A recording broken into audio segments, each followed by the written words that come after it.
Okay, Assalamualaikum dan selamat sejahtera. Okay, ini kita cuba akan ajar tajuk tentang buku catatan pertama. Okay, kalau kamu lihat balik dalam tajuk prinsip baik kanan ni, buku catatan pertama ni adalah item kedua dalam kitaran perakaunan selepas daripada dokumen sumber. Jadi kita lihat pada peta alir di yang skrin tertera ni.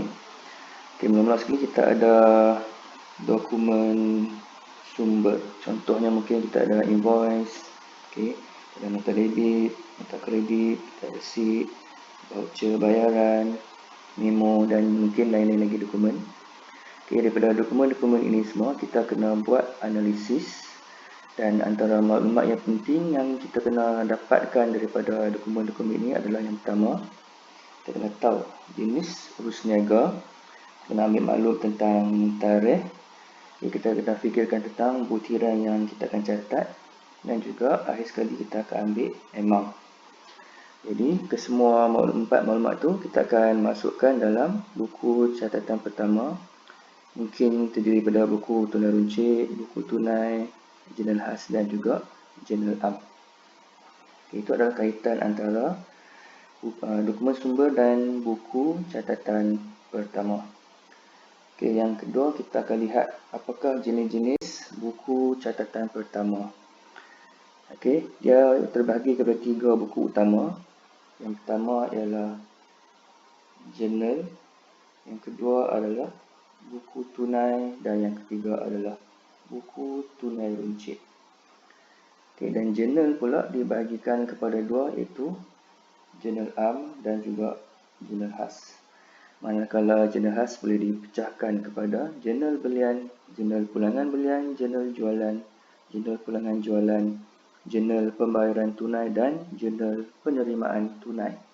Okay, ini adalah jenis-jenis buku catatan pertama. Okay, kemudian kita akan lihat fungsi jurnal khas terlebih dahulu. Okay, kita lihat yang pertama, yang pertama dulu. Okay, pertama kita ada jurnal belian. Okay, jurnal belian. Jurnal belian digunakan untuk merekod belian barang niaga secara kredit daripada pembekal. Jadi maklumat yang kita boleh dapat untuk isi dalam jurnal belian ini kita boleh rujuk pada invoice asal dan juga nota debit asal. Okay, jurnal yang kedua adalah jurnal pulangan belian yang kita gunakan khas untuk merekod pulangan barang niaga kepada pembekal. Sumber maklumatnya ialah nota kredit asal. Okay, 2 jurnal yang berikutnya iaitu jurnal jualan yang kita gunakan khas untuk merekod jualan barang niaga secara kredit. Jadi sumber maklumat untuk jurnal jualan kita boleh ambil daripada invoice salinan dan nota debit salinan. Okay, yang keempat kita ada jurnal pulangan jualan yang kita gunakan khas untuk merekod pulangan barang niaga daripada pelanggan. Kita boleh ambil semua maklumatnya daripada nota kredit salinan. Okay, 2 lagi jurnal khas iaitu jurnal penerimaan tunai. Itu kita gunakan khas untuk merekod semua penerimaan tunai dan cek. Jadi kita boleh dapatkan semua maklumatnya daripada resit rasmi salinan dan juga bil tunai salinan. Dan yang terakhir sekali kita ada jurnal pembayaran tunai yang kita gunakan untuk merekod semua pembayaran tunai dan cek. Sumber maklumatnya kita boleh dapat daripada resit rasmi, voucher bayaran, bil tunai dan juga keratan cek. Okay, jadi perniagaan boleh memilih untuk menggunakan jurnal penerimaan tunai ataupun jurnal pembayaran tunai bagi merekod semua urus niaga secara tunai dan cek, ataupun perniagaan boleh memilih untuk menggunakan buku tunai. Jadi di sini kita boleh katakan bahawa perniagaan boleh memilih sama ada untuk menggunakan buku tunai ataupun menggunakan jurnal penerimaan tunai. Sebab fungsi buku tunai juga adalah sama seperti jurnal penerimaan tunai dan jurnal pembayaran tunai, iaitu merekod penerimaan tunai dan cek dan merekod pembayaran tunai dan cek. Cuma bezanya adalah buku tunai ini adalah satu buku yang kita gabungkan kedua urus niaga penerimaan dan pembayaran, manakala jurnal penerimaan tunai dan jurnal pembayaran tunai kita asingkan. Jadi sumber maklumat untuk buku tunai adalah sama seperti sumber maklumat untuk jurnal penerimaan dan jurnal pembayaran tunai. Okey, yang terakhir jurnal adalah jurnal am.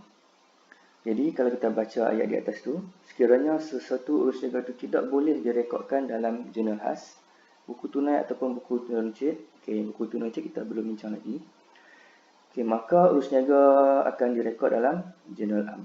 Faham tak? Tidak boleh direkod dalam buku-buku yang di atas tadi, maka kita akan masukkan urus niaga itu ke dalam jurnal am. Jadi antara urus niaga jurnal am, catatan pembukaan, belian dan jualan aset bukan semasa secara kredit,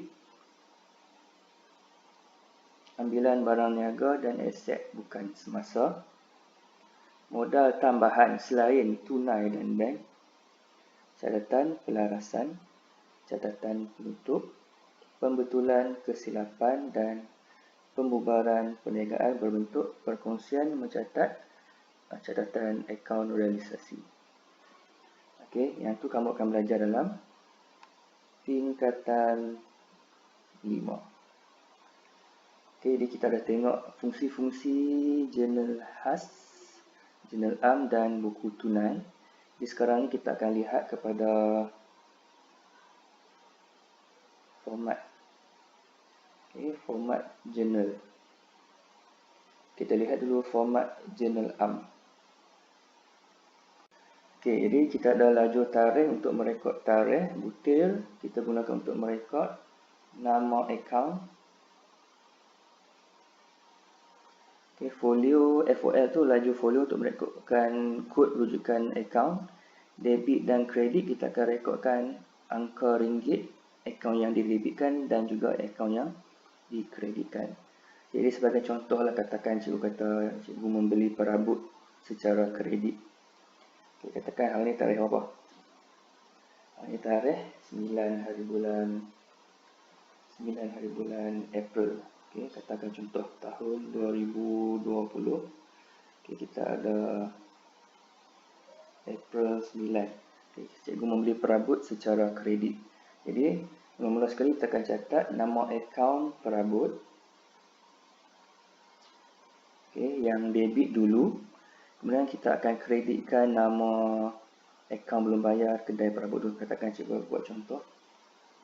Kedai perabot ABC. Okay, jadi kita akan rekodkan butiran debit dulu rapat dengan garisan tepi, dan yang kredit ni kita akan jarakkan sikit. Okay, katakan nilainya 4,000, so kita rekod angka mengikut baris nama lajur akaun tadi. Okay, debit 4,000, contohnya kredit 4,000. Okay, kemudian kita kena letak sedikit keterangan ringkas. Membeli perabot secara kredit. Okay, itu contoh merekod dalam jurnal am. Okay, kemudian kita lihat format jurnal khas. Okay, cikgu zoom semua sekali. Okay, kita lihat format jurnal khas, semuanya lajur yang sama. Kita ada tarikh, butir, folio, nombor dokumen dan juga jumlah.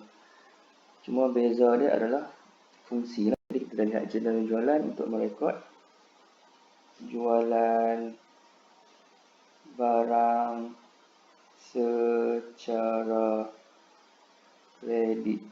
Ini secara hutang, kita rekod jualan barang niaga kita secara hutang. Jadi tarikh tu macam misalnya kita masukkan tarikh April 9. Jadi di ruang butir ni adalah nama-nama ABT.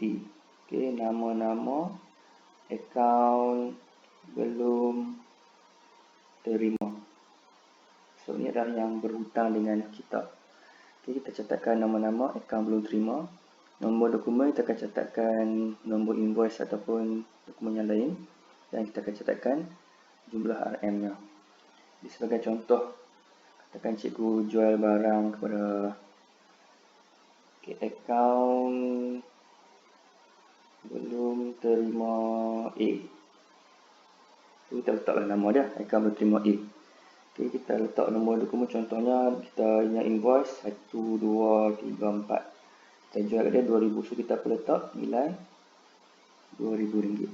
Jadi contohlah, okay, kalau kita jual lagi, kita esok jual lagi, kita letak nama yang lain pula, akaun belum terima B. Okay, invoice 1, 2, 3, 5. Katakan kita jual kat dia 3,000. Okay, dan kita buat seterusnya lah. Okay, jadi untuk jurnal belian pula formatnya sama. Cuma bezanya adalah dari segi fungsi. Yang ni untuk merekod belian barang secara kredit. Okay. Di dalam lajur butir, di sini kita akan rekod nama pembekal, iaitu nama akaun belum bayar. Ini sebab kita beli secara hutang, maka di lajur butiran dalam jurnal belian kita akan rekodkan nama akaun belum bayar. Okay, kita buat contoh lah. Konon-kononnya pada 7 hari bulan cikgu ada buat belian. Jadi kita pun letak nama dia lah, akaun belum bayar T. Tekan nama dia T. So kita letak akaun belum bayar T. Okay, nombor dokumen kita ikutlah nombor dokumen yang kita terima. Okay, A1, 2, 3, 7 contohnya. Kita letaklah nilai ringgit barang yang kita beli. Kita beli barang bernilai RM5,000. Okay, itu contoh merekod dalam jurnal belian. Okay, kita akan letak nama akaun belum bayar di lajur butir, nombor dokumen yang kita terima dan jumlah yang kita beli. Okay, format berikutnya. Jurnal pulangan jualan ni untuk merekod pulangan barang daripada pelanggan. Jadi di lajur butiran kita akan rekod nama akaun belum terima. Sebab ini adalah pelanggan kita memulakan barang. Okay, jadi cara merekod sama macam yang dua contoh di atas lah. Kita masukkan tarikh, kita masukkan nama akaun belum terima, nombor dokumen dan juga jumlah barang yang dipulangkan.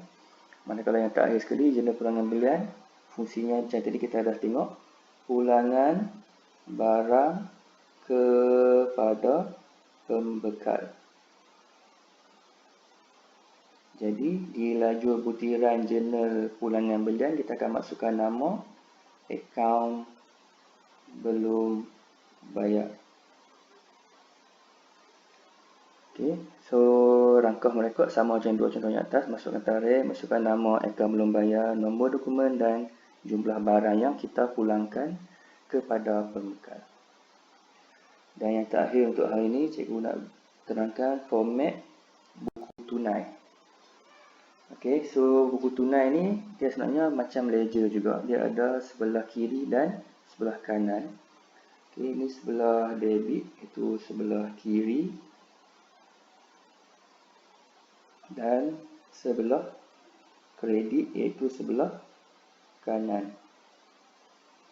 Debit digunakan untuk merekod penerimaan tunai ataupun cek. So ini kita rekod duit masuk. Di sebelah kredit kita akan rekodkan pembayaran. Okay, kita akan rekodkan duit keluar. Jadi kita terlihat lajur yang ada, tarikh butir diskaun diberi tunai bank, tarikh butir diskaun diterima tunai bank. Jadi kita lihat urus niaga, contohnya kita terima. Okay, contohnya lah pelanggan kita membuat bayaran kepada kita, so kita terima wang. Jadi konon-kononnya cikgu buat contoh lah. Tekan April 15 yang tadi tu, akaun belum terima A, dia buat bayaran. Okey, tadi dia hutang kat kita berapa? Saya buat contoh tadi. Dia hutang kat kita 2,000. So, konon-kononnya dia bayar. Dan kita beri diskaun. Jadi, katakan dia bayar guna cek. So, katakan saya bagi kat dia diskaun 200. So, kita rekod diskaun yang kita bagi kat A itu 200. So, kalau kata dia bayar guna tunai, so kita masuk pada laju tunai. Baki hutang 1,800. Kalau kata dia bayar guna cek, kita masuk dalam lajur bank sebab kita terima cek. Okay, itu contoh merekod penerimaan. Okay, sama juga macam pembayaran. Okay, katakan April 10. Tadi kita ada buat belian daripada konon-kononnya T. Okay, katakan kita bayar hutang kepada T.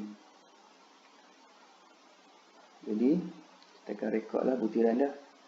Kamu belum bayar T. Okay, katakan kita terima diskaun 500 sebab mungkin kita bayar awal dan kita bayar guna cek, berbaki 4,500. Okay, itu contohlah kecontohan merekod dalam buku tunai untuk mencatatkan penerimaan dan pembayaran tunai ataupun cek. Okay, ini bukan yang detail lagi, cikgu cuma terangkan secara ringkas. Tapi untuk keterangan lebih lanjut, saya akan buat video pada masa yang akan datang. Okay, sekian. Terima kasih.